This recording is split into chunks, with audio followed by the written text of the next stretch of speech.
భద్రాద్రి కొత్తగూడెం జిల్లా ఇల్లందులో రైతులకు అవస్థలు తప్పడం లేదు. సరైన మార్కెట్ వ్యవస్థ లేకపోవడంతో పండిన పంటను దళారుల చేతిలో పెట్టి నష్టపోతున్నారు అన్నదాతలు. ఇల్లందు మార్కెట్ యార్డు నిరుపయోగంగా మారింది. కొనుగోలు జరగకపోవడంతో రైతు గిట్టుబాటు ధర లభించడం లేదు. భద్రాద్రి కొత్తగూడెం జిల్లా ఇల్లందులో 1975 ఏడాదిలో విశాలమైన మార్కెట్ గోదాంలు ఏర్పాటు చేసింది ప్రభుత్వం.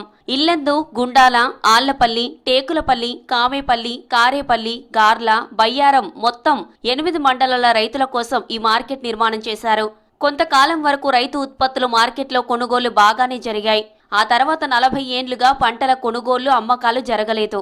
లైసెన్స్ ఉన్నా లైసెన్స్ లేని వ్యాపారులు గ్రామాలలో తక్కువ ధర చెల్లించి రైతు పంటను కొనుగోలు చేస్తున్నారు. ఫలితంగా పంటలకు గిట్టుబాటు ధర రాక రైతులు ఇబ్బందులు పడుతున్నారు. ట్రేడర్స్ ఎంతమంది ఉన్నారు, చిల్లర వ్యాపారులు ఎంతమంది ఉన్నారు, వాళ్ళని గుర్తించి బైరం మండలంలో చిల్లర వ్యాపారుల మీద రైడ్ జరిపించి అన్ని మండలాల్లో ఈ విధంగా చేసి ఎవరైతే వ్యాపారస్తులు ఉన్నారు, లైసెన్స్ దారులు ఎవరున్నారు, లైసెన్స్ లేని వాళ్ళు ఎవరున్నారో వాళ్ళందరినీ గుర్తించి చట్టపరమైన వాళ్ళ మీద చర్యలు తీసుకొని టాటా తీసుకొచ్చి ఒక కేసు కూడా నమోదు చేయడం జరిగింది. మార్కెట్ యార్డుకు విశాలమైన గోదాములున్నాయి. ఆఫీస్ గదులు, అధికారులు, సిబ్బంది ఉన్నా మార్కెట్లో కొనుగోలు జరగడం లేదు. కష్టపడి పండించిన పంటను రైతులు మార్కెట్కు తీసుకొస్తే కొనుగోలు జరగడం లేదు. అన్ని సౌకర్యాలు ఉన్నా అలంకారప్రాయంగా మారింది మార్కెట్. అప్లికేషన్ లేకుండా, ఎటువంటి లైసెన్స్ లేకుండా వ్యాపారం చేసిన వారి దగ్గర నుంచి ఖాతాలు తీసుకురావటము, వారి దగ్గర నుంచి మార్కెట్ ఫీజు వసూలు చేయడం అనేది కూడా జరిగింది.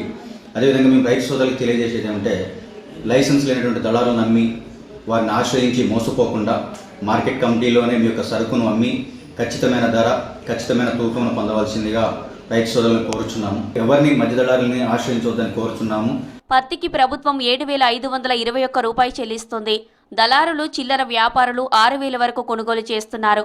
ధాన్యం, మొక్కజొన్న అమ్మకాల తూకాలలో మోసానికి పాల్పడుతున్నారనే ఆరోపణలున్నాయి. మేము పండించినటువంటి పంటని అమ్ముకోవడానికి ఇల్లందులో మార్కెట్ ఉందని తెలిసి మార్కెట్కి వెళితే మార్కెట్ అధికారులు ఎవరూ లేరు. మార్కెట్ మూసి ఉంటా ఉంది.